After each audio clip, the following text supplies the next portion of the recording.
자, 오늘 본문을 가지고요. 믿음은 그리는 것이다. 또 믿음으로 그리라. 네, 이런 제목으로 말씀을 증거하도록 하겠습니다. 이번 주 수요일에 제가 한 성도님을 만나서 상담을 했는데요. 사정이 너무 딱한 거예요. 과거에 사업에 실패도 했고 또 사람을 믿고 돈을 투자했다가 또 자신의 이름을 또 양도했다가 모든 책임을 그가 지게 됐습니다. 그래서 형을 살기도 했고요. 몇 차례 이렇게 어려움을 경험하다 보니까 남는 것이 아무것도 없는 거예요. 물질도 사라지고 자기 주변에 있던 사람들도 사라지고 심지어 가족들도 멀어지게 되었던 것입니다.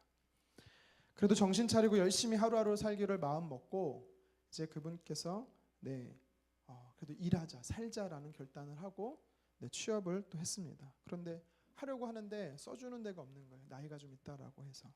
그러는 가운데 작년에 이제 우리가 초코파이 가지고 전도를 하는데 이제 우리 영혼으로께 나오게 된 거죠. 초코파이는 복음입니다.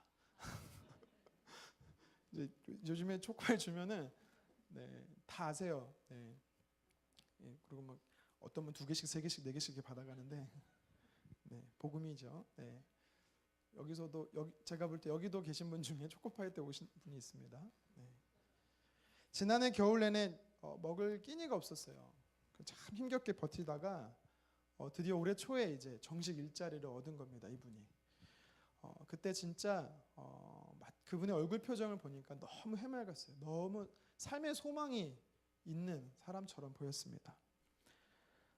근데 그 모습을 보면서 마음이 짠했어요. 진짜 짠했어요. 그러면 느낀 게 나도 진짜 잘 살아야겠다라는 생각을 했습니다. 그리고 한 달이 지났습니다. 당시 설 명절을 앞두고 있었기 때문에 이분이요, 첫 월급을 받으면 그거를 가지고 몇십 년 만에 아버지의 산소가 있는 고향을 가려고 준비했습니다. 그런데 예정됐던 월급날 돈이 안 들어오는 거예요. 이 주인이 돈을 떼먹은 거죠. 월급날에 맞춰서 돈을 줄 수 없다라고 말하는 것입니다. 그러면서 한 번 월급날을 미뤄요. 설 명절 지나고 주겠다고. 그래서 어쩔 수 없이 이분이요, 고향도 못 가고 열흘 동안 더 일을 합니다. 그런데 사장님이 그날도 여전히 월급을 주지 않습니다. 너무 억울하고 속상했지만 이분이 계속 괴롭히면 그 돈마저 받지 못할 것 같아서 참습니다. 그러면서 하는 말이 2월 말에 주겠다. 2월 말에 줄 테니까 걱정하지 말고 찾아오지 말고 제발 좀 전화하지 말고 문자하지 말고. 시달린 거죠. 주인도, 사장님도요. 그런데 2월 말이 됐는데 역시나 공장으로 찾아갔더니 나타나지도 않고, 알고 보니까 이 주인이 노름에 빠져갖고 모든 일하는 사람의 월급도 다 탕진하고 수천만 원의 빚을 노름 때문에 졌다라는 겁니다. 한 번 더 월급날이 연기가 됐어요. 그게 언제였냐면 3월 5일이었어요. 이번 주 화요일이 3월 5일이었죠. 역시나 바람 맞았습니다. 5번이나 월급날을 이렇게 미뤄지고 떼임을 당했죠. 여러분 아마 누구나 한번 이렇게 일하다가 월급 못 받아본 적도 있고 늦게 받아본 적도 있을 거고 한 달 가지고 그러냐 그럴 수도 있으신데요. 하루 일하지 않으면 당장 먹을 게 없고 거처할 곳이 없는 분들에게는요, 생명과도 같은 것입니다. 그래서 수요일날 이분을 만나서 너무 낙심한 상태에 있어갖고 제가 해줄 게 아무것도 없습니다. 같이 기도하는 거죠. 하나님, 무너진 마음을 좀 회복시켜 주시고 또 좀 돈을 좀 돌려받을 수 있도록, 일한 만큼이라도 좀 받을 수 있도록, 많이 못 받더라도 단 일부라도 좀 받을 수 있도록 회복해달라는 마음으로 기도했습니다. 근데 오늘 본문의 말씀을 보니까요, 어쩌면 이 성도님보다 그 더 악한 이 성도님이 경험했던 그 공장의 사장보다 더 악질인 주인을 만나 부당한 대우를 당하는 사람이 있습니다. 무려 14년 동안 월급 하나 제대로 받지 못했어요. 그리고 무려 10번이나 봉급날을요 연장시켰습니다. 그게 누구겠습니까? 바로 야곱인 거죠. 우리 창세기 31장 7절에 상반절 말씀 한번 같이 읽어보도록 하겠습니다. 시작.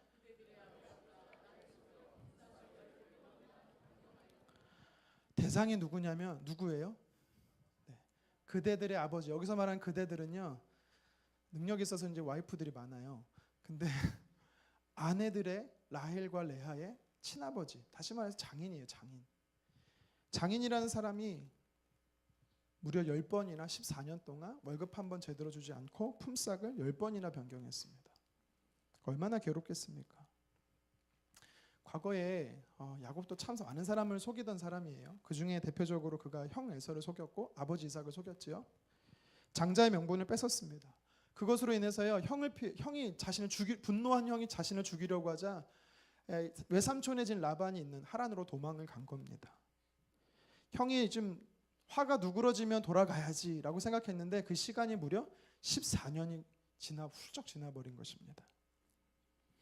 그동안 야곱은요, 무엇을 했냐면 장인의 이 가축들을 돌봤습니다. 14년 동안 품삯을 10번이나 변경당하며 제대로 된 사례를 지급받지 못했습니다. 이것은요, 왜 못 받았을까 이해가 안 된다, 상식적으로 이해가 안 된다 생각하실 수 있지만 그 관계를 보면 이해가 돼요. 자, 야곱의 입장에서 그 사람은 관계가 어떤 관계입니까? 장인이고 또 삼촌이에요. 삼촌. 그렇죠? 자기 어머니의 오라버님이세요. 그러니까 삼촌이면서 장인이에요. 가족으로 보는 겁니다. 그런데 반대로 라반은 야곱을 어떻게 보고 있게요? 사위고 조카로도 보겠지만 사실은 그런 관계로 봤다면 14년 동안 이렇게 10번이나 품삯을 변경하지 않았을 겁니다. 그가 어떤 관계로 보냐면 주인과 종으로 보는 것입니다. 소유물로 보는 거예요. 야곱을. 여러분 이해가 안 될 수 있지만 당시 문화가 그랬어요. 가족이어도 종과 주인의 관계가 형성이 되었습니다. 그러니까 주인으로서 종으로 받고 주인으로서 노예로 받기 때문에 품삯을 미뤄도 큰 불편함이 없는 것입니다. 낯선 땅 하란이라는 곳에 찾아와서 아내 4명, 성경에 보니까 요셉이 막 태어난 직후라고 하죠. 그러니까 막내 베냐민이 태어나기 전이니까 딸 디나까지 해서 자기를 포함한 총 17명의 식솔이 있었습니다. 그러니 이제 야곱도요, 무일푼으로 봉사하며 장인의 가축만 돌볼 수는 없었어요. 한 가정의 가장이고 책임져야 되는 식솔들이 너무나 많았습니다. 그래서 야곱이 결정한 게 뭐예요? 이제 독립하자. 이제는 장인의 품에서 나와야겠다. 결단을 한 것입니다. 자, 그래서 본문 25절 26절에 그가 이렇게 고백합니다. 우리 같이 한번 읽어보도록 하겠습니다. 시작. 라헬이 요셉을 낳았을 때에 야곱이 라반에게 이르되 나를 보내어 내 고향 나의 땅으로 가게 하시되 내가 외삼촌에게서 일하고 얻은 처자를 내게 주시어 나로 가게 하소서. 내가 외삼촌에게 한 일은 외삼촌이 아시나이다. 아멘. 이 말씀을 읽고 아마 이런 생각이 들 수 있어요. 저도 이런 생각이 들었어요. 왜 하필 지금일까?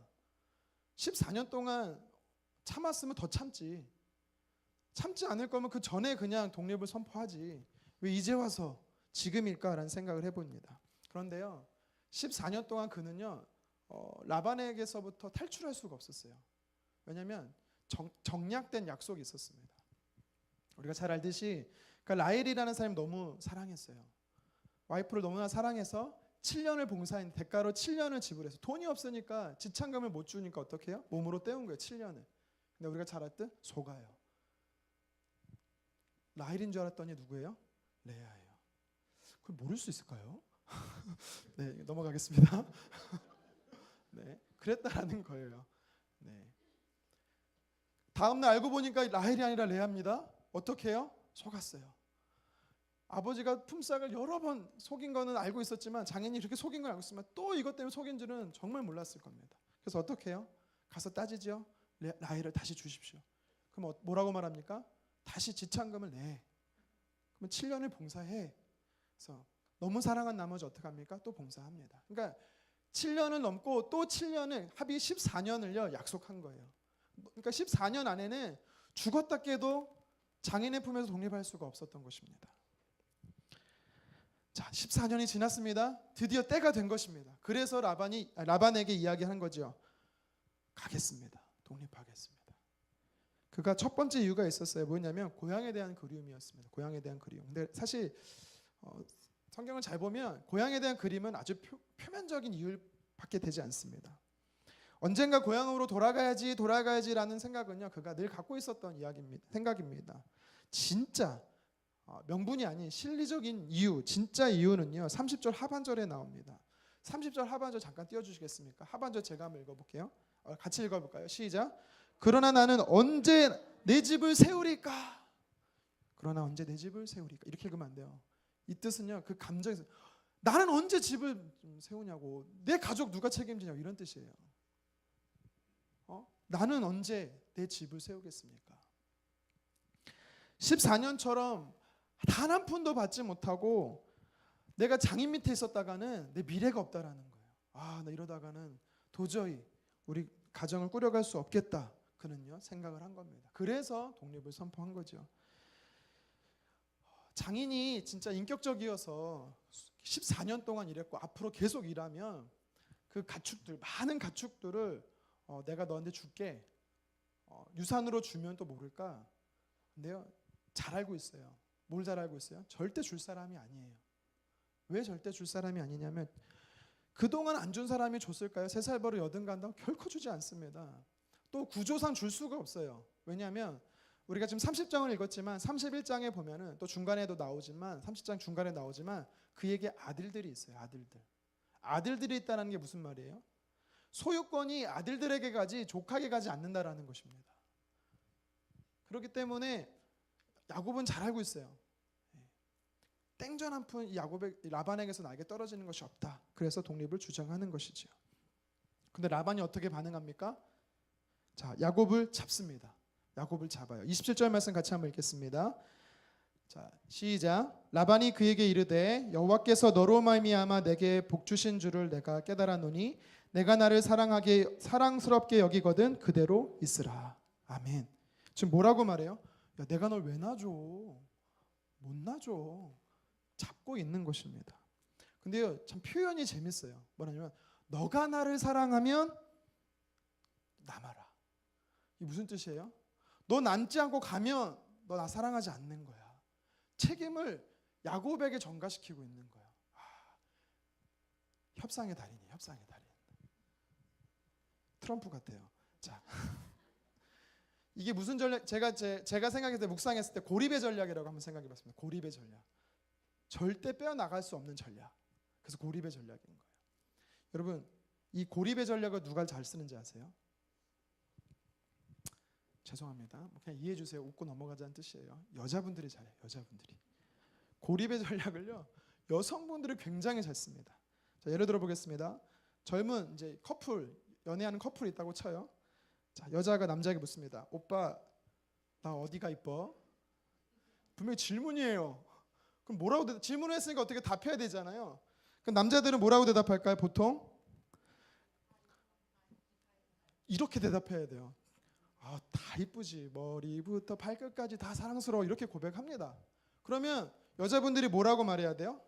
고마워 오빠. 이게 정상 아니에요? 근데 뭐라고 말합니까? 구체적으로 말 못하는 거 보니까 나에게 관심이 없네. 고립의 전략이에요. 고립의 전략. 무슨 말을 해도 책임이 나에게 있는 고립의 전략입니다. 시간이 지나서 다시 또 질문합니다. 오빠, 내가 어디가 좋아? 똑같은 질문이에요. 그러니까 저번에 실패했잖아요. 그러니까 이번에는 어떻게 대답해야 돼요? 조목조목 아주 디테일하게 꼭 집어서 얘기를 해야 됩니다. 나는 너의 얼굴 중에 오른쪽에 있는 그 뺨에 있는 그 2번째 점 너무 마음에 들어. 너무 사랑스러워. 복점이야. 그것 때문에 내가 널 사랑해. 구체적으로 대답을 했어요. 그러면 오빠 고마워 이래야 되잖아요. 뭐라고 대답할까요? 이거밖에 없어? 띠리리. 아주 고립의 전략을 잘 써요. 여성분들이. 네, 웃자고 한 겁니다. 네, 라반도 똑같아요. 라반도 똑같습니다. 라반이 지금 협상하러 온 야곱에게 이 책임은 너에게 있어라고 고립을 시켜버린 겁니까? 못 떠나게. 왜요? 한 번도 14년 동안 한 번도 월급 챙겨준 적 없고 10번이나 속여가고 심지어 와이프까지 딸이면서도 그 사람이 와이프까지 속여가면서 했던 사람인데 라반은요 야곱을 떠날 마음이 단 1%, 1도 없었습니다. 그럴 만한 것이 라반에게 있어서 야곱은 어떤 사람입니까? 황금알을 낳는 거예요. 황금알을 낳는 거. 오늘 말씀에 보면 27절 상반절, 우리 방금 읽었던 그 상반절 자막을 좀 띄워주시겠습니까? 뭐라고 성경에 말하고 있냐면 라반이 야곱에게 이렇게 말합니다. 너 때문에 너로 말미암아 하나님이 내게 복 주셨어. 그러니까 라반이 인정하고 있는 거예요. 이거는 회유책이 아니라 인정하고 있는 거예요. 팩트를 얘기하는 겁니다. 왜냐하면 라반도 그렇게 말했고 야곱도 스스로 이렇게 말합니다. 우리 30절 상반절 같이 읽겠습니다. 내가 오기 전에는 외삼촌의 소유가 적더니 번성하여 때를 이루었으니 내 발을 이르는 곳마다 여호와께서 외삼촌에게 복을 주셨나이다. 아멘. 14년 전에 왔을 때는 뭐 얼마 안 되는 가축들이었는데 14년이 지난 지금에 보니까 당신이 부를 이루고 번성하고 이렇게 된 이유는 나 때문입니다. 여러분 이거는요 교만이 아니에요. 야곱 역시도 팩트를 이야기하고 있는 것입니다. 그러면서 뭐라고 이야기하고 있냐 라반이 28절에 이제 진짜 회유책을 쓰고 있어요. 어떤 회유책이냐 28절 제가 읽겠습니다. 또 이르되 내 품삯을 정하라 내가 그것을 주리라. 14년 동안 단 한 번도 주지도 않아놓고서 이제 와서 간다니까 잡고 있는 라반의 모습이죠. 그러니까 라반이 이런 속내가 있었어요. 야 이번에 진짜야. 이번에 진짜 줄게. 내가 원하는 만큼 다 줄게.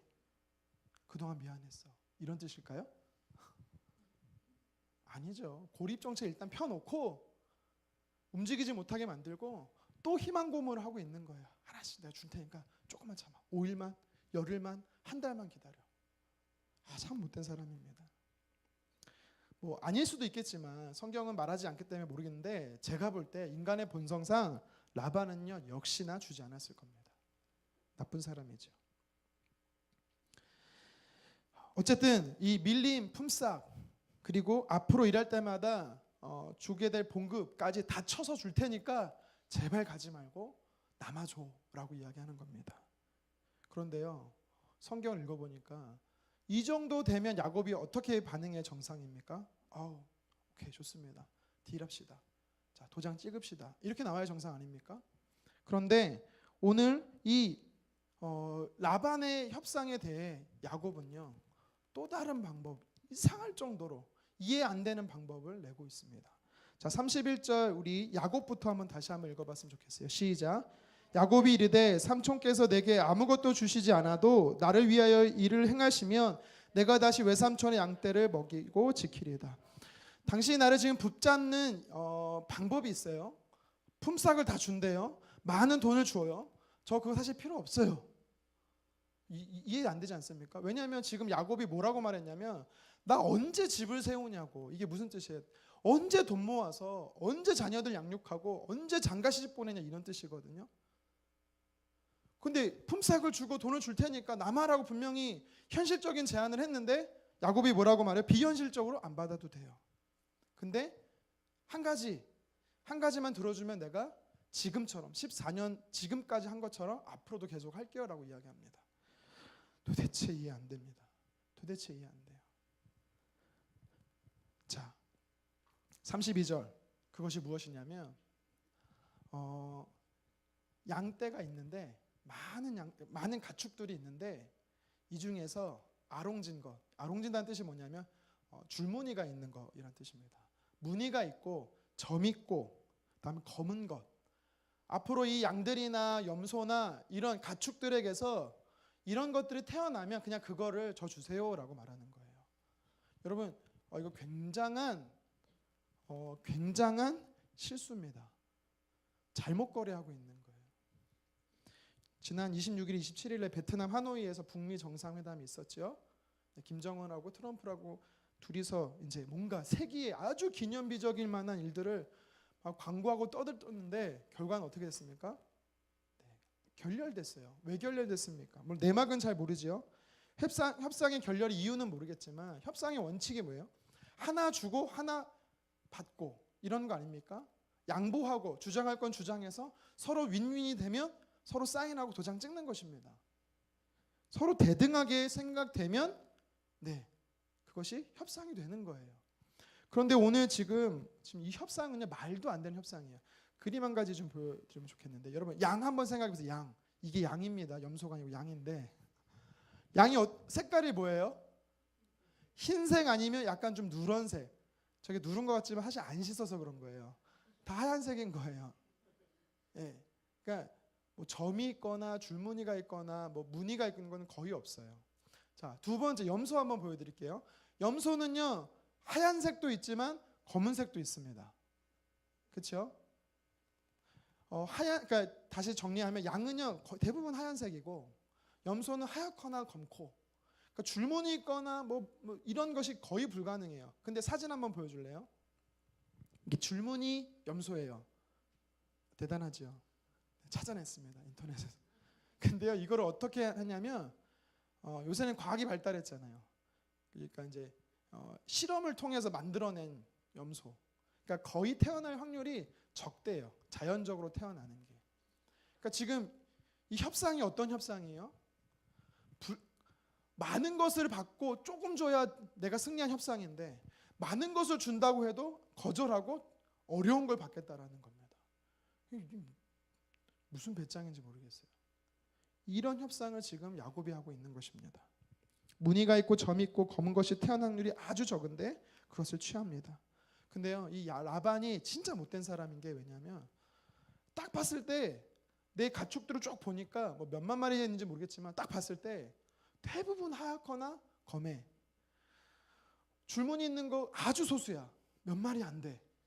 그럼 어떻게 해요? 인간적으로 그래도 여기서 태어날 확률도 없고 가족 이 정도 나와야 정상 아닙니까? 근데 라반도 진짜 못됐어요. 우리 계속해서 35절 36절 한번 읽어보도록 하겠습니다. 시작. 그날에 그가 순년소 중 얼룩무늬 있는 것과 점 있는 것을 가리고 암염소 중 흰 바탕에 아롱진 것과 점 있는 것을 가리고 양 중에 검은 것들을 가려 자기 아들 손에 맡기고 자기와 야곱의 사이를 사흘길이 뜨게 하였고 야곱은 라반의 남은 양떼를 치니라. 아멘. 이게 무슨 말이에요? 아예 없애버렸어요. 무슨 말이냐면 아예 검은색 염소 다 빼버리고 그나마 있었던 몇 마리 안 되는 점 있고 얼룩진 양과 염소를 다 솎아냈다라는 거예요. 솎아내서 어떻게 했다? 3일길에 떨어져 있는 자기 친아들들이 있는 곳 싹 보내버렸어요. 와, 진짜 못된 사람이죠. 그러니까 지금 이 어떤 상황이냐면 눈에 볼 때 모두가 다 하얀색. 지금 그 상태에서 야곱이 양떼를 쳐야 되는 거예요. 가축을 길러야 되는 거예요. 이걸 과연 몰랐을까? 네. 라헬이 레아인지도 모르는 것처럼 14년 동안 경험했던 그의 장인은 정말 몰랐을까? 그 성품을 몰랐을까? 진짜 성경을 읽으면 어려운 난제 중에 하나, 성경에 참 많지만 이해하기 어려운 본문이 바로 사실 오늘 본문도 그 중에 하나예요. 야곱의 행동이 진짜 이해되지 않습니다. 자, 그런데 모두 흰색밖에 없는 이 상태에서 그가요 계약을 하고 사인을 하고 그리고 가축을 기릅니다. 상식적으로나 확률적으로나 최악의 협상을 한 것입니다. 번듯한 집을 지으려고 했던 그의 계획은요 물거품이 되는 것처럼 되는 것 같아 보입니다. 그런데 여러분 결과부터 보겠습니다. 어떤 결과가 일어납니까? 우리 본문 43절 결과부터 읽겠습니다. 시작. 이에 그 사람이 매우 번창하여 양떼와 노비와 낙태와 나귀가 많았더라. 아멘. 지금 여러분 우리가 이제 읽으니까 성경을 읽으니까 조금 그냥 그런가 보다 하지, 불가능한 일이 지금 야곱에게 일어난 것입니다. 여러분 이건 기적이라고 말할 수밖에 없어요. 어떻게 하나님께서 이런 복을 야곱에게 허락하셨을까? 야곱 안에 어떤 특별함이 있었기 때문에 하나님은 그 특별함을 보시고 야곱에게 절대 불가능한 협상을 통해서, 가능성 없는 일을 통해서 하나님 기적과 같은 일을 역사하셨을까? 또 정말 불합리하고 부당한 대우를 받으면서 어떻게 그렇게 그는 믿음을 지켜가면서 삶을 살 수 있었을까? 그 비결이 무엇인지 오늘 말씀을 통해서 한번 살펴봤으면 좋겠습니다. 첫 번째는요, 야곱이 절대적으로 이 불가능한 상황에서 복을 누릴 수 있었던 이유는 하나님이 나와 함께한다라는 걸 믿었기 때문입니다. 우리 같이 한번 읽어보겠습니다. 시작. 자신과 함께하는 하나님이 계심을 믿었다라는 것입니다. 자, 우리 30절 말씀을 다시 한번 읽어보겠습니다. 시작. 내가 오기 전에는 외삼촌의 소유가 적더니 번성하여 때를 이루었으니 내 발이 이르는 곳마다 여호와께서 외삼촌에게 복을 주셨나이다. 그러나 나는 언제 내 집을 세우리까? 언제나 내 집을 세우리까? 여기서 뭐라고 말하고 있냐면 내 발이 이르는 곳마다라고 표현이 나와 있어요. 내 발이 이르는 곳마다. 이게 무슨 뜻이냐면 내 발이 향하여 가는 곳마다라는 뜻입니다. 그러니까 야곱이 14년 동안 그의 장인집에서 그 가축을 기르는데, 양과 염소로 대표적인 가축들을 기르는데, 그가 가는 곳마다, 야곱이 가는 곳마다 하나님께서 복을 주시는 거예요. 그러니까 여러분, 한 번 잘 되고 두 번 잘 되면 뭐 한두 번이야 그러겠지 하겠지만, 이게 계속 잘 되잖아요. 그러면 그게 이제는 상식이 돼버리는 거예요. 첫 해가 좀 잘 됐어. 한 번도 양쳐본 적 없는데 잘 되네. 그는요, 과거에 우리가 성경에 보면 알겠지만 엄마랑 집에서 지내던 사람이에요. 야곱은 좀 여성성이 있어갖고 죄송합니다. 여성 비하 발언은 아닌데 그래요. 그랬던 사람 양을 쳐본 적이 없어요. 가축을 길러본 적이 없어요. 그런데 가는 곳마다, 시도하는 것마다 너무 잘 되는 거예요. 성경이 그렇게 약속합니다. 그가 무엇을 봤을까요? 14년 동안 그가 깨달은 게 뭘까요? 내가 하는 일마다 잘 되네? 나 잘하네? 이런 걸까요? 그게 아니고 내가 잘 되는 이유가 뭘까? 하나님이 내가 가는 곳마다 함께 하시는구나. 나와 함께 하시는 하나님이 역사하셔서 복이 되게 하시는구나. 이거를 이야기하는 것입니다. 여러분, 야곱처럼 저와 여러분 한 사람을 통해서 여러분이 복되고, 여러분의 가정이 복되고, 여러분의 속행 생활의 터전이 잘 되고, 또 우리 영혼오른교회가 잘 되기를 주님의 이름으로 축원합니다. 특별히 물질의 복뿐만 아니라 영적인 복이 야곱을 통해서 라반의 집에 거했던 것처럼 여러분을 통해서 그 복이 우리에게 흘러가기를 간절히 소망합니다. 내가 가는 곳마다 하나님이 함께 하시기 때문에 잘 된다. 이 믿음이 저와 여러분에게 있어야 되는 것입니다. 야곱은요, 믿었어요. 무엇을 믿었어요? 하나님이 나와 함께 하신다. 여러분, 히브리서 11장 6절 말씀 한번 같이 읽어볼까요? 시작. 믿음이 없이는 하나님을 기쁘시게 하지 못하나니 하나님께 나아가는 자는 반드시 그가 계신 것과 또한 그가 자기를 찾는 자들에게 상 주시는 이심을 믿어야 할지니라. 아멘. 야곱이요, 절대로 불가능했던 이 계약을 했던 이유가 뭐예요? 협상을 했던 이유가 뭐예요? 그에게 있었던 특별함이 뭐예요? 잘 되는 거는 내가 잘해서가 아니라 지금까지 하나님이 잘 되게 하신 거기 때문에, 하나님이 라반이 아닌 나와 함께 하시기 때문에 잘 될 거다라는 거예요.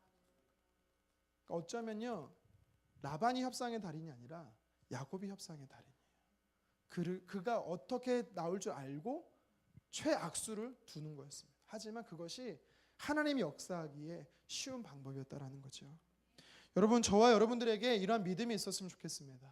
하나님이 나와 함께 하시니까, 하나님이 나와 함께 하셔서 역사하시면 잘 된다라는 믿음이 저와 여러분에게 있었으면 좋겠습니다. 잘 되는 음식점의 이유가 분명히 있어요. 맛있든지, 아니면 서비스가 좋던지, 아니면 접근성이 뛰어나든지 여러 이유가 있습니다. 분명히 한 가지 그 이상의 이유들이 있어요.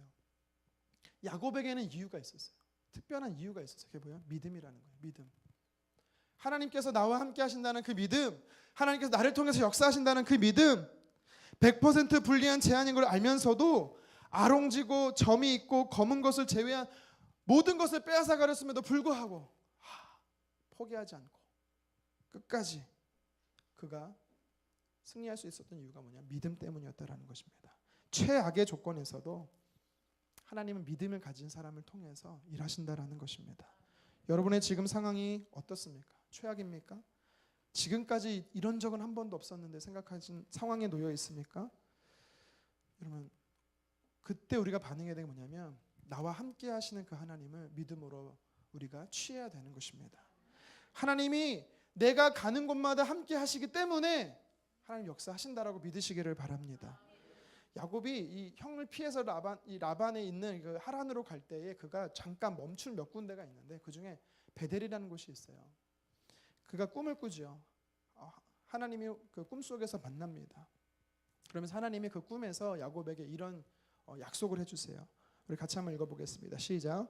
내 자손이 땅의 티끌같이 되어 내가 서쪽과 동쪽과 북쪽과 남쪽으로 퍼져나갈지며 땅의 모든 족속이 너와 함께 자손으로 말미암아 복을 받으리라. 내가 너와 함께 있어 내가 어디로 가든지 너를 지키며 너를 이끌어 이 땅으로 돌아오게 할지라. 내가 내게 허락한 것을 다 이루기까지 너를 떠나지 아니하리라 하신지라. 아멘. 하나님께서 두 가지 약속을 하세요. 무슨 약속입니까? 첫 번째는 47절 14절에 보니까 28장 14절에 너로 인해서 또 너와 너의 자손을 통해서 많은 사람들이 복을 받게 될 것이다라는 겁니다. 여러분 이거는요 아브라함과 이삭에게 했던 건 똑같은 거예요. 그리고 또 한 가지가 뭐였습니까? 15절에 내가 너를 떠나지 않겠다. 너와 함께 하겠다. 너를 지키고 도와주겠다. 너를 돌아오게 하겠다. 그러니까 이걸 정리하면 야곱이 이것을 믿었다라는 거예요. 함께 하시는 하나님이, 나와 동행하시는 하나님이 계시니까 내가 어디로 가든지, 내 발로 어디를 가든지 하나님 함께 하시고 그곳에 하나님께 나 때문에 복을 주신다라는 것입니다. 여러분 옆 사람에게 이렇게 인사하겠습니다. 나 때문에 당신이 복이 있습니다. 네. 너 때문이 아니라 나 때문에 당신이 잘 되는 겁니다. 여러분 저 때문에 여러분 잘 되는 거예요. 믿음으로 되는 겁니다. 믿음으로. 여러분들 때문에 여러분의 가정이, 여러분 때문에 여러분들의 자녀들이, 여러분 때문에 여러분의 일터가, 여러분 때문에 우리 영문도는교회가 잘 되는 줄 믿습니다. 오늘 본문 30절에 내 발이 이르는 곳마다 하나님께서 은혜를 주셨다라고 말합니다. 여러분 일하는 현장 속에서 하나님 나와 함께 하시면 믿으시기 바랍니다. 최악수입니까? 최악입니까? 괜찮아요. 오늘 이 야곱의 상황이 최악이에요. 근데 하나님께 이 믿음을 가지고 있었더니 그 최악 속에서 하나님이요 최대의 결과치를 이루는 것을 우리는 말씀을 통해 보게 됩니다. 오해하지 마십시오. 야곱이 아무것도 안 했다고 생각하면 절대 안 됩니다. 야곱이 탱자탱자 놀면서 하나님 나와 함께 하니까 잘해줄 거야 이렇게 생각하면 절대 그건 믿음이 아니에요. 오늘 우리가 방금 30절을 읽었던 내 발이 이르는 곳마다라는 뜻이 있죠. 제가 무슨 뜻이라고 했어요? 발로 걸어가는 곳마다라는 뜻이라고 했죠. 또 다른 뜻이 하나 있습니다. 그게 무슨 뜻이냐면 내 공력이 따라, 내 공력을 따라. 무슨 말이에요? 힘써 일하는 것마다라는 뜻이에요. 그러니까 야곱이 14년 동안 품삯도 제대로 못 받고 많은 아버지 그 장인의 속임수 때문에 안 해 때려친 게 아니라 사람이 보지 않고 그 장인이 보지 않고 아무도 인정해주지 않아도 야곱은 자기에게 주어진 일에 최선을 다해서 공력을 다해서 마치 자기 것처럼 감당했다라는 겁니다. 요셉과도 같아요. 요셉과도 그가 팔려가서 노예로 있을 때도 또 거짓으로 감옥에 갇혔어도 요셉은요 자기 주어진 일에 최선을 다했습니다. 여기서 내 발이 이르는 곳마다는 그가 할 수 있는 한 최선을 다했다라는 겁니다. 하나님이 언제 역사합니까? 하나님이 어떻게 역사하실 수 있습니까? 우리가 지금 주어진 환경이 최악이고 너무 힘들고 속임수를 많은 사람들이 속이고 이간질하고 이런 상황이라 할지라도 더러워서 못해 먹겠는 게 아니라 내가 할 수 있으면 최선을 다한 것입니다. 그럴 때 하나님께서는요 야곱이 가는 곳마다 함께 하셨고 야곱을 통해서 은혜를 베풀어 주셨던 것입니다. 여러분 학생이라면 학생으로서 최선을 다하셨으면 좋겠습니다. 여러분 일하시는 분이라면 최선을 다해서 일하셨으면 좋겠습니다. 그곳에서 빛과 소금의 역할을 영향력을 잘 발휘했으면 좋겠습니다. 야 저래서 안 돼. 교회 다니는 사람 하나님 믿는다고 해서 저래서 안 돼. 이런 손가락질 받지 말고 뭔가 다른데 그렇게 인정받는 저와 여러분 되었으면 좋겠습니다. 축복의 통로 어떻게 될 수 있습니까? 내가 주어진 일에 최선을 다할 때 그럼 내가 하는 일마다 내가 가는 일마다 하나님께서 함께 하시고 기름 부어 주실 줄 믿습니다. 지금 내가 있는 상황이 병들고 가난하고 외롭고 사람들에게 배신을 당하고 이해할 수 없는 고난의 현장에 있다 할지라도 하나님 나와 함께 하시기 때문에 그 하나님이 나를 통해서 일하실 것이길 믿고 우리는요 담대하게 당당하게 야곱의 배짱처럼 그 믿음의 배짱을 가지고 나아가시기를 주님의 이름으로 축원합니다. 첫 번째 이 야곱의 이해할 수 없는 행동을 우리가 그의 믿음에서 발견해 보았습니다. 그렇죠? 불합리한 계약을 체결했던 이 야곱을 우리가 이제 이해하게 됐어요. 그런데 성경을 살펴보니까 이 이해 안 되는 야곱의 행동이 또 나옵니다. 자, 우리 37절 38절을 같이 한번 읽어보도록 하겠습니다. 시작. 야곱이 버드나무와 살구나무와 신풍나무의 푸른 가지를 가져다가 그것들의 껍질을 벗겨 흰 무늬를 내고 그 껍질 벗긴 가지를 양떼가 와서 먹는 개천의 물구유 위에 세워 양떼를 향하게 하매. 우리 여기까지 한번 읽을까요? 지금 뭐 하고 있는 거예요 지금? 한번 우리가 그림으로 상상을 한번 그려보면 많은 양떼들이 있어요. 대부분 다 하얀색이에요. 하얀색 양떼들이 있는데 얘네들을 이제 물을 먹이러 이제 개천 쪽으로 올 거 아닙니까? 그러면 그곳에 지금 뭘 하고 있냐면 세 가지의 나무, 버드나무, 살구나무, 신풍나무의 이 가지 줄기를 끊어갖고 벗겨요. 이게 뭐 하얀색이 되나 봐요. 그럼 이걸 엮어갖고요. 또 푸른 가지랑 겹쳐서 그 앞에 세워놓는 겁니다. 그러면 얼룩져 보여요. 얼룩져 보이는 겁니다. 여러분 생각해 보십시오. 얼룩진 것을 본다고 해서 양들이 서로 교배해서 얼룩지고 검고 점있고 이런 양들이 태어날까요? 무슨 주술 같지 않습니까? 샤머니즘적인 주술 같지 않습니까? 아니 지금까지 제가 야곱의 이 믿음에 대해 강조했는데 이건 믿음이 아닌 것 같습니다. 근데 39절 분명히 이상한 짓을 했는데 39절 같이 한번 읽겠습니다. 가지 앞에서 새끼를 뱀으로 얼룩얼룩한 것과 점있고 아롱진 것을 낳는지라. 여러분 지금 하나님의 창조의 역사를 지금 하나님께서 지금 포기하고 계시는 건가요? 어떻게 이런 일이 벌어질까요? 하나님은 저는요 성경을 읽으면서 물론 상식을 뛰어넘으시는 분이시긴 하지만 하나님은 되도록이면 상식 안에서 역사하시는 분임을 저는 믿거든요. 물론 상식을 넘어서도 역사하십니다. 이거 너무하잖아요. 근데 해도 너무하잖아요. 이건 너무한 거예요. 제가 볼 때. 여러분도 아시겠지만 저는 눈이 큰데 제 아내가 좀 눈이 작아요. 네, 죄송합니다. 거꾸로 생각하시면 돼요. 저는 눈이 작고 제 아내는 눈이 좀 커요. 저는 태생적으로 눈이 작고 제 아내는 중간에 눈이 커졌어요. 자, 무슨 말이냐면 원판불변의 법칙에 따라 우리 자녀들은 눈이 어때야 돼요? 작아야죠. 작을 수밖에 없는 거예요. 이게 하나님의 창조의 원리예요. 자연의 질서고. 근데 하루는요 제가 집에 갔는데 저희 큰애가 이제 하음이죠. 11살이 됐어요. 그러니까 11년 전에 임신한 상태에서 우리가 태명을 만나라고 지었어요. 하늘에서 내리는 만나처럼. 그래서 제 아내가 집에 갔더니 어느 날 덕지덕지 막 사진을 붙여놔요. 출력해서 사진을 붙여놔요. 근데 공통점이 있어요. 다 아이들이에요. 갓난 아기들. 또 공통점이 있습니다. 다 눈이 이따만해요. 눈이 너무 커. 그래서 제가 물어봤어요. 아니 이 여자가 왜 이러지? 왜 사진을 붙여놨냐 했더니 아내가 하는 말이 저 아이를 보면 우리 만나가 눈이 크게 태어날 거야. 큰일 났다. 이 사람 어디 아프다. 여러분 큰 눈을 본다고 눈 큰 아이가 태어날까요? 아니죠.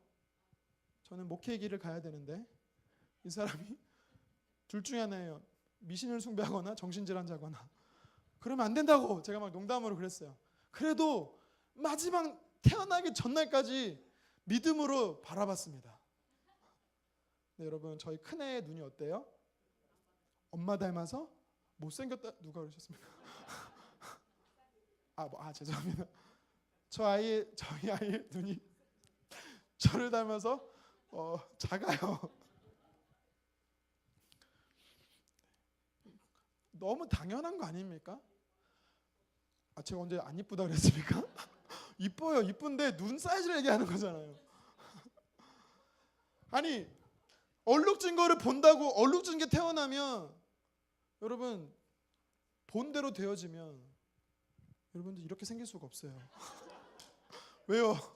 우리 부모님들은 옛날부터 뭐라고 말해요? 산모는 좋은 것만 보고 좋은 것만 듣고 근데 우리는 이렇게 막 태어났잖아요.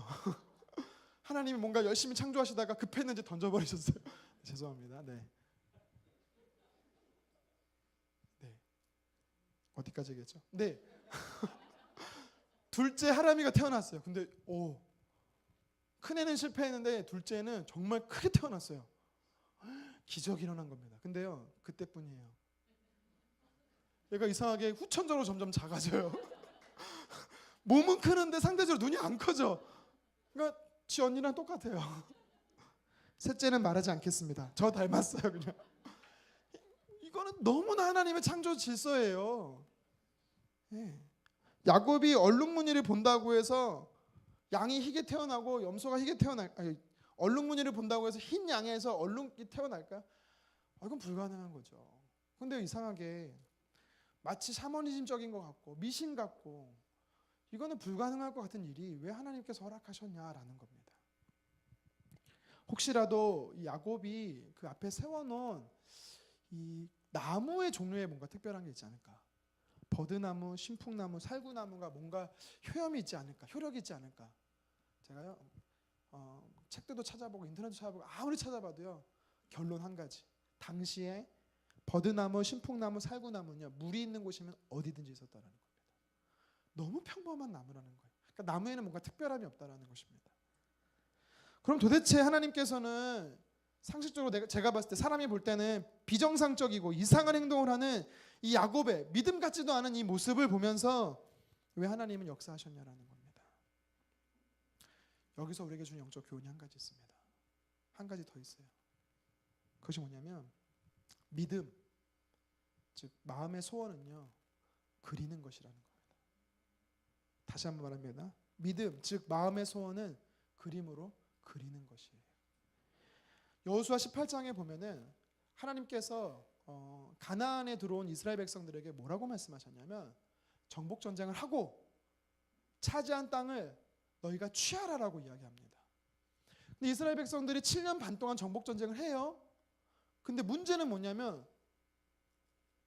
배분하지도 않고 취하지도 않는 거예요. 그러니까 여호수아가 걱정이 되는 거예요. 그래서 여호수아가 한 가지 딱 제안을 합니다. 각 지파 12지파별로 3명씩 나와라. 그래서 자 3명씩 딱 해갖고 뭐 정확히 몇 명인지 모르겠지만 뭐 36명이라고 쳐요. 성경이 몇 명이라고 안 나오니까 36명이 너희들이 이 가나안 전 지역을 다니면서 그림을 그려라라고 말합니다. 7개 지역으로 그림을 그리고 돌아와서 제비를 뽑으면 그대로 너희 땅이 될 거야 라고 이야기를 해요.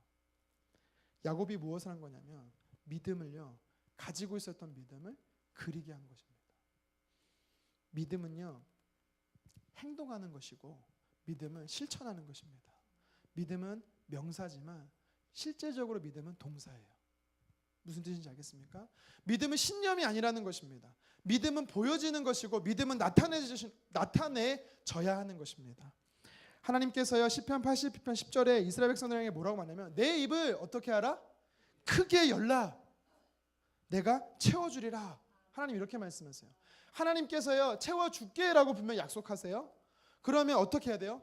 하나님 채워주실 거야. 일단 이 믿음부터 우리가 가져야 돼요. 그러니까 야곱이 어떤 믿음을 가지고 있었어요? 나와 함께 하시는 하나님께서 나를 통해서 복을 주실 거야 라는 믿음이 분명히 있었어요. 근데 하나님이 분명해서 자 채워줄 테니까 입을 크게 열어. 딱 닫고 있어. 그래서 뭐라고 말해요? 하나님 왜 안 채워주세요? 일단 믿음은요 입을 크게 열어야 되는 겁니다. 그래야 하나님 채워주시는 거예요. 그가 왜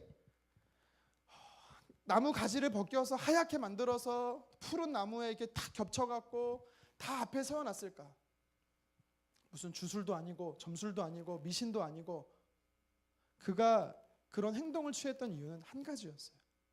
하나님 내게 복을 주실 줄 믿습니다. 지금 상황이 최악이에요.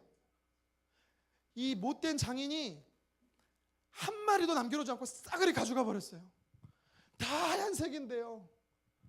하나님 검고 얼룩지고 점 있는 양이 필요해요. 그 양이 제 것이에요. 하나님 주셔야 돼요. 그러니까 믿었어요. 믿었는데 의심한 게 아니에요. 믿었더니 무엇을 했어요? 그가 그 믿음을 표현하기 시작한 거예요. 그가 그리기 시작한 겁니다. 스티븐 코비라는 사람이 있지요. 우리 그 옛날에 나왔던 책, 그 성공하는 사람들의 7가지 습관, 그 책에 보면 이런 표현이 있습니다. 2번에 걸쳐서 모든 것은 2번에 걸쳐서 창조된다.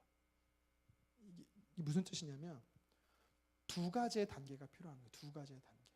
첫 번째는 마음에서부터 시작이 되고 2번째 창조는 눈에 보이게 실제적으로 그려야 한다라는 것입니다. 여러분 이게 영적으로 믿음으로 한번 가져와 보세요. 하나님의 역사는 어떻게 일어납니까? 내 마음에서부터 시작된다라는 거예요. 다시 말해 믿음에서부터 시작된다라는 겁니다. 근데 많은 사람들이 그게 믿음이고 그것만 생각해요. 이것만 가지고 있으면 다 되는지 알아. 아니요. 하나님도 우리에게 뭐라고 말씀하시냐면 가지고 있는 믿음을 표현해라라는 겁니다. 믿음은 명사가 아니라 뭐라 그랬죠? 행동하고 실천하는 게 동사형이에요. 야곱에게 어떤 믿음이 있었습니까? 하나님 보시기에 야곱이 취하고 있었던 믿음이 무엇입니까? 하나님은 나와 함께 하시고 내게 복을 주실 거야. 이미 14년이라는 시간 동안 임상을 다 했어. 이제는 임상이 끝났고 실제적으로 내 삶에 하나님 어떻게 역사하실지를 봐야 할 때예요. 그럼 어떻게 해야 돼요? 그 믿음을 표현하기 시작했어야 돼요. 그가 할 수 있는 믿음의 표현이, 가장 적절한 믿음의 표현이 뭐였냐? 하나님 다 한색이지만 하나님 혹여라도 그들이 그 모습을 보고라도 하나님께서 역사하셔서 검고 얼룩지고 점 있는 양과 염소를 주십시오. 그가 할 수 있는 믿음의 표현을 하나님 앞에 나타내 보였다라는 것입니다. 38절에 보면 세우다라는 단어가 있어요. 세우다. 이게 히브리어로 야차그라는 단어입니다. 어떤 뜻이 있냐면 작정하다는 뜻이 있어요. 그리고 만들다는 뜻이 있습니다. 그러니까 무슨 말이에요? 그가 마음으로 먹었던 것을 행동하기로 결정했고 뜻을 정했다라는 것입니다. 여러분 뜻을 정하다 하면 누가 생각나요? 다니엘이 생각나지 않습니까? 그의 세 친구들 생각나지 않습니까? 하나냐, 미사엘, 아사엘, 사드락과 메삭과 아벳느라고 불리는 그들이 하나님의 뜻이 뭔지를 알았어요. 마음으로 알았어요. 근데 그게 믿음이 아니라는 거예요. 진짜 믿음은 그래 이게 하나님 기뻐하시는 거야 딱 가지고 있었으면 뜻을 정하는 거예요. 다시 말해 행동하는 거예요. 왕의 진미를 거절하는 거예요. 그 시간에 예루살렘을 향해서 기도하면 범죄가 되고 사자굴에 던져질 것을 알면서도 믿음은요 보여지는 거예요. 그는요 처음이 아니에요. 이게 믿음을 보여주는 게 처음이 아닙니다. 그가 과거에 아버지 집에서 떠나서 장인의 집에 오는 동안에 아까 제가 베델에 멈췄다 그랬잖아요. 그때 베델에서 하나님이 꿈으로 나타내셔서 내가 너 떠나지 않고 지키시고 돌볼 거고 너를 통해서 많은 사람들이 복을 누릴 거야라고 약속을 하셨잖아요. 그리고 나서 그가 잠에서 깨서 제일 먼저 했던 게 뭐냐면 작정하고 믿음을 표현한 거예요. 그게 뭐냐? 자기가 베고 있던 돌을 기둥 삼아서 기름을 부었습니다. 근데 성경에 거기 뭐라고 표현하냐? 세웠다라고 이야기하는 겁니다. 똑같은 단어가 쓰고 있어요. 하나님은요 믿음을 가지고 마음으로 가지고 있는 것만으로도 하나님 기뻐하시지만 그것으로는 하나님의 역사가 일어나지 않는다라는 겁니다. 우리가 마음에 소원하는 것이 있다면 그 마음에 소원하는 것을 표현할 수 있어야 된다라는 것입니다. 저에게 있어서 지금까지 영향을 주는 목사님을 대라 하면 참 많이 있을 겁니다. 그런데 이제 직접 관계를 한 목사님을 대라 그러면 두 분을 될 수 있을 것 같아요.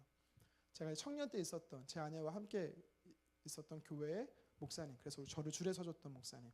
일산에 가면 충정교회라고 있습니다. 옥성성 목사님이라고 계신데요. 언제 한번 우리 교회 모시면 좋겠다 하는데 기회가 안 돼요.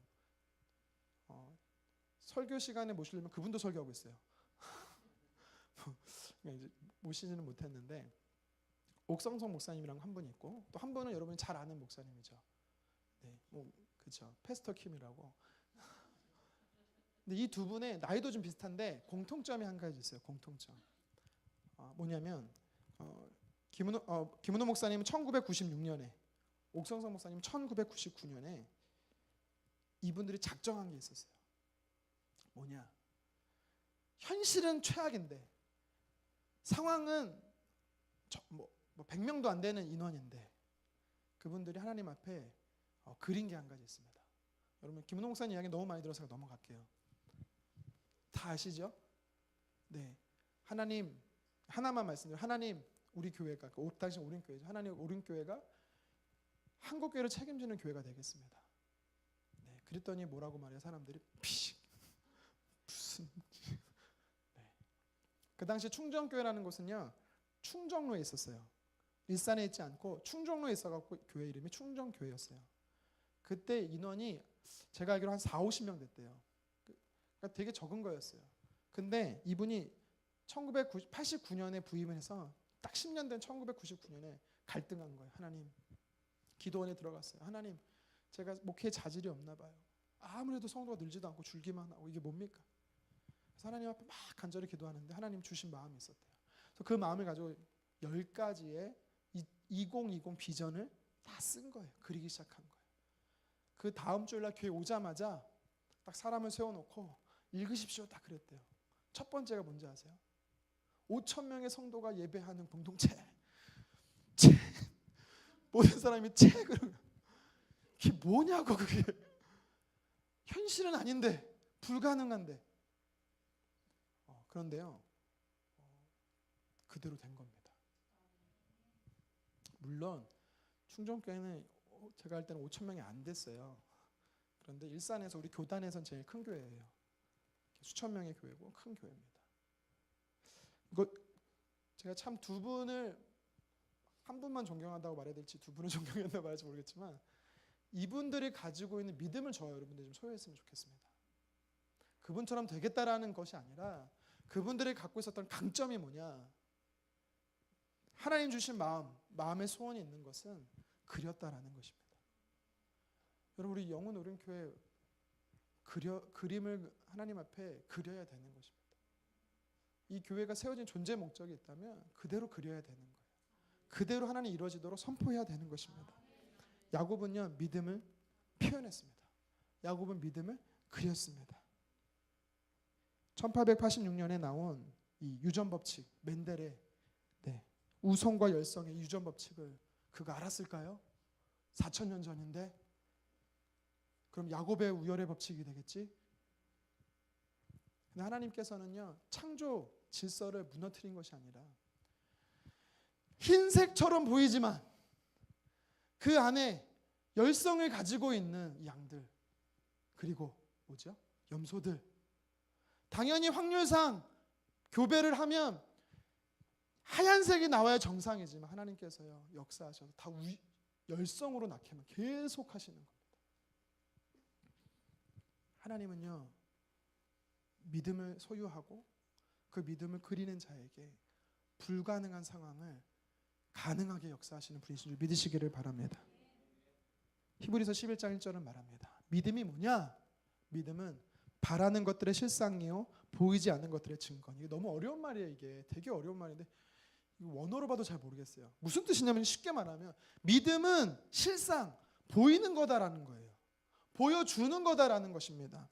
보이지 않는 것들의 증거다. 뭔 소리야? 보이는 것들의 증거다. 보이는 게 보이는 거다라는 소리예요.